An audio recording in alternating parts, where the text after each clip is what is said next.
Alright, hi guys, this is just a Photoshop alternative that you can use in place of Adobe Photoshop program if you're trying to make a featured image.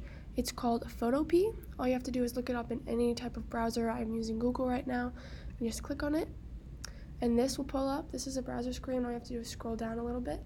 First, it'll ask you what type of project you want to make. Since you're doing a featured image, you would do Open from Computer, and then you would pull up an image that you would like to use. So let's say I'm using this image, and you'd press open, and it'll open the image for you right here. Since we will be cropping it, you'll go down right here, and this is the crop tool. You'll press crop tool. Now, this is just the freeform one where you click and drag wherever you want. You don't want that. In order to make a featured image, you have to do fixed ratio. The ratio is 900 by 600. You press the check mark. And then this is like the box where you want your image to go into, the cropping box. You can crop it however you would like.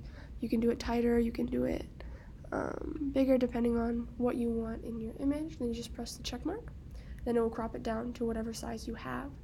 Once you have that size, you have to go click over to File and Export As. You want to save this as a JPEG so that you can pull it up on the website. It'll ask you what type of quality you want. I would always put that up to 100, and then you press save, and of course we'll save right here as well as in your Finder. So yeah, that's how you do it.